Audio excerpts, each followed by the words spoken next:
Hello les filles, aujourd'hui on se retrouve pour un make-up années 30. Attention, ça va décoiffer. Donc alors on commence par le Glorious, donc ma base qui va matifier mon teint, aider à protéger ma peau tout au long de la journée et surtout à faire tenir mon make-up toute la journée. Donc ça c'est vraiment le top du top. Donc du coup on l'applique partout, sur les lèvres, sur les yeux, sur le visage, enfin partout quoi. Donc voilà. Ensuite, je le referme et je vais venir prendre la couleur Grateful en Spurge, ce qui va faire un marron un peu café au lait, je dirais. Donc là, je vais venir l'appliquer en creux de paupière parce que alors les années 30, ils n'étaient pas avec un make-up extravagant, un truc de trop voyant. C'était plutôt la discrétion et l'élégance pure de la femme. Donc là, on va venir chercher juste le creux de l'œil, du regard. Donc on va le creuser avec des couleurs assez claires pour ce make-up là. Mais bon, aux années 30 aussi, il y avait quand même des dégradés assez foncés, hein. Mais bon, moi je choisis le clair pour aujourd'hui. Donc là je prends un pigment qui est orangé et je vais venir l'appliquer aussi en le mélangeant avec Grateful. Donc le marron que je viens de poser. Et venir faire des va-et-vient pour faire un make-up profond. Du coup, vu que j'ai les yeux verts, marron, avec l'orangé derrière, ça va venir chercher mon regard.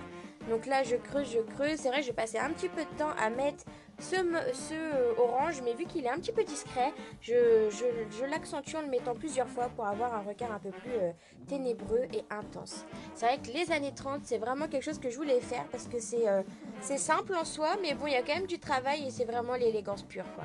Donc là, je vais venir prendre la palette numéro 1, qu'on voit plus du tout le 1 dessus depuis le temps que je l'ai, la peau. Et je vais venir appliquer Smitten. Je galère un peu avec ma coupe, mais bon. Alors, Smitten que je vais mettre du coup sur la paupière mobile pour avoir un effet lumineux. Les années 30, on cherche vraiment quelque chose de très très lumineux au niveau des yeux et surtout le teint. Vous allez voir après que on cherche vraiment que le teint soit éclatant. Donc voilà, j'utilise le Smitten un peu. On voit bien la différence de toute façon, hein. Quand je le mets et que je le mets pas, on voit bien la différence de la couleur. Que c'est plus lumineux d'un côté que de l'autre. Donc forcément, je la mets sur les deux. Ensuite, je vais venir reprendre un peu de couleur pour bien intensifier parce que vraiment, je veux que ça soit parfait. Je vais prendre Elate et je vais mettre au-dessous de mon sourcil pour vraiment avoir l'effet lumineux qu'on cherche, hein. Donc là, je reprends, comme je vous disais tout à l'heure, que je veux vraiment que l'orangé soit assez voyant, donc je retravaille un peu. Prenez le temps de travailler des fois, de revenir chercher de la couleur. C'est très important, ne faites pas un coup et se dire hop c'est bon alors qu'après on va regretter que ça soit pas fait. Donc là, je vais prendre la palette numéro 3 et on va venir mettre Irat, pardon, j'ai gafouillé un peu, pour faire un trait d'eyeliner. Alors, il faisait pas de patte de chat ou je ne sais quoi. Là, on vient chercher vraiment quelque chose, un trait très fin et qui tombe. En fait, vous allez voir que je le fais tombant, donc vraiment qui suit la paupière. C'était typique des années 30. Donc voilà, pas de trait droit, vraiment descendant. Voilà. Donc je fais pareil de l'autre côté. Vraiment, c'est une année qui est vraiment appréciable. Et vraiment, je pensais pas que ce make-up pourrait être aussi sympathique à faire. Donc vous voyez, je sais pas si vous voyez, j'ai des chutes en dessous. Heureusement que je ne fais pas mon teint avant et que c'est pour ça que je le fais tout le temps après. C'est juste une catastrophe. On dirait que j'ai un œil au beurre noir après. Et puis surtout, si je ferais mon teint avant, ça veut dire qu'il faudrait que je revienne avec du fond de teint. Et ça veut dire perte de temps et surtout perte de produit. Et ça, c'est pas ce qu'on cherche chez Unique en tout cas. Donc là, je vais venir prendre le mascara 3D de chez Unique. Et je vais pincer mes cils pour les recourber. J'aimerais tellement que ce soit recourbé naturellement. Mon Dieu. Donc là, je vais prendre le gel, première application. Donc je vais bien travailler le coin de mes cils parce que là, les années 30, c'est vraiment effet cils sur le côté. Donc je fais de mon mieux avec mes petits cils. Enfin, mes petits cils, maintenant, ils ont vachement bien grandi et plus longs, plus forts grâce au sérum Estène de chez Unique. Donc ça, je suis hyper contente. Donc je fais pareil de l'autre côté. Mon Dieu, la cata, vraiment, c'est une catastrophe. Heureusement que je fais mon teint après. Donc là, je recourbe l'autre côté aussi, gel, fibre, et après on reviendra venir appliquer une seconde couche pour faire... Oui, j'ai fait deux couches, hein. Et à la fin, finir avec le gel pour pas que les fibres se fassent la malle. Ouh là là, j'ai du mal à parler.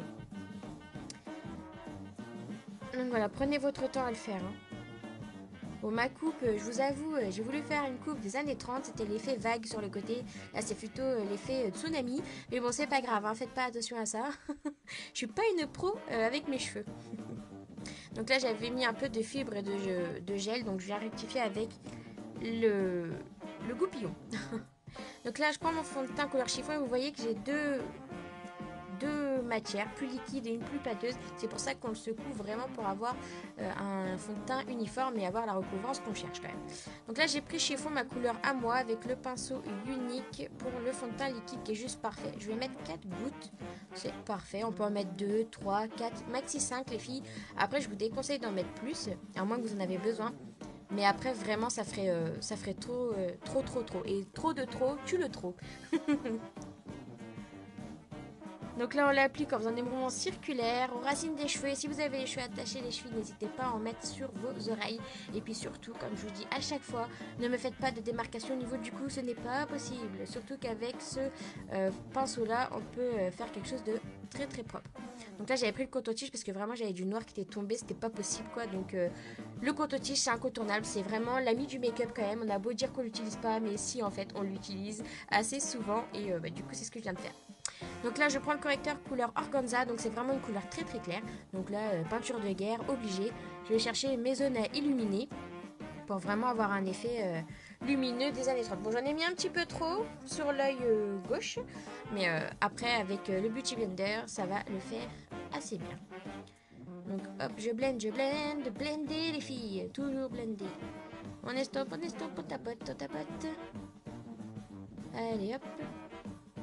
Donc là, on va estomper partout. C'est vrai qu'on voit bien du coup le fait que ça soit vachement lumineux. Hein. Là, l'arête du nez, c'est lumineux. Hein. Parfait. Ensuite, on fait bien les dessous des yeux.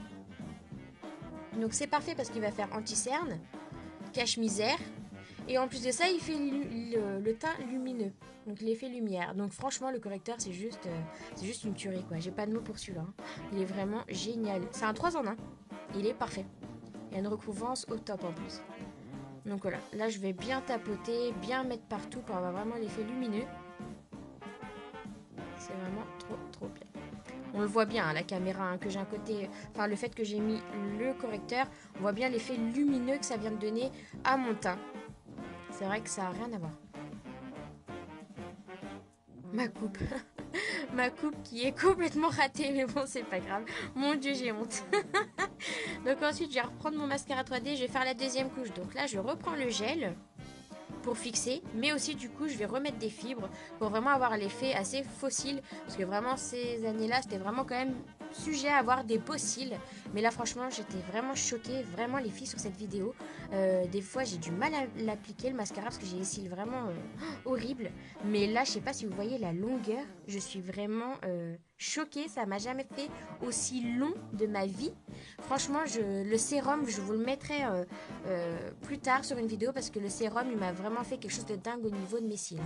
Vraiment trop choquée. Donc oui, je me la pète un peu. Hein. Bon, maintenant, je vais venir faire mes lèvres. Mais non, Marilyn oublie toujours, il faut faire les sourcils. Alors, les sourcils, s'il vous plaît. Les années 30, c'était des sourcils en arrondi et hyper fins. J'ai essayé de épiler un peu mes sourcils au maximum pour qu'ils soient plus fins, mais pour moi c'est une cata. Alors du coup j'ai pas voulu sacrifier mes sourcils, j'ai pris mon crayon Proper et du coup on va essayer de dessiner mes sourcils en arrondi. C'était vraiment une catastrophe pour moi, c'était pas évident du tout à faire. Donc effet arrondi, effet assez fin. Le problème c'est que j'ai les sourcils assez touffus, donc du coup c'était pas évident pour moi. Donc j'ai sacrifié quelques poils, mais bon, j'allais pas sacrifier mes sourcils pendant un moment, sachant qu'en plus, je pense toutes les filles aiment avoir leurs sourcils au top. Alors le fait de laisser pousser encore et encore, non merci. Donc du coup, j'ai essayé de faire au mieux avec le crayon du coup. Donc voilà. Là, j'ai vu que j'ai un peu raté celui-ci. C'est vrai que c'est pas évident de faire avec le crayon, vu que normalement je le fais avec de la poudre. Là je l'ai fait avec le crayon Proper parce que la poudre n'était pas aussi intense, et dans les années 30 on cherchait les sourcils au crayon, et vraiment très pâté, très voyant, très foncé. Alors moi j'ai pas trop l'habitude de ça, donc bon, c'est une expérience, j'ai envie de dire.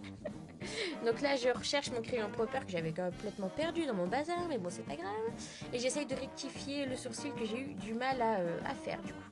Je reprends mon correcteur organza que j'ai pris pour illuminer mon regard et je vais venir en mettre en dessous de mon sourcil. Mon dieu, la petite goutte que j'ai mis c'était de trop.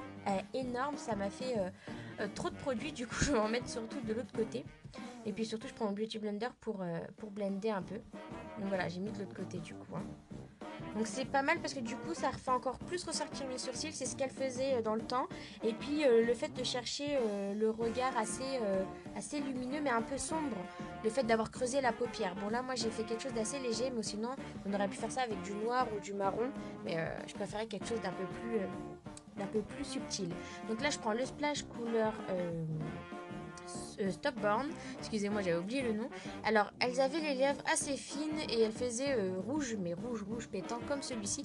Mais moi j'ai pas réussi à faire les lèvres très très fines, du coup j'ai fait avec mes lèvres, en fonction de mes lèvres. Donc j'ai mis le beau Stopborn, le splash qui est juste parfait. Effet texture velours, lèvres pulpeuses, enfin vraiment il est génial quoi. Il est vraiment top. J'adore les splashes parce qu'ils ont vraiment une intensité en pigment qui est juste incroyable. Et puis la texture velours en sensation des lèvres qui est juste génial. Donc voilà, je l'applique correctement pour avoir des belles lèvres pulpeuses. Donc voilà. J'adore le rouge, fait en passant, hein, c'est juste un truc de dingue. Donc là, je vais prendre Smitten et je vais juste venir illuminer encore un petit peu quelques coins de mon visage, juste un peu, hein, vraiment subtilement, pas quelque chose de trop voyant.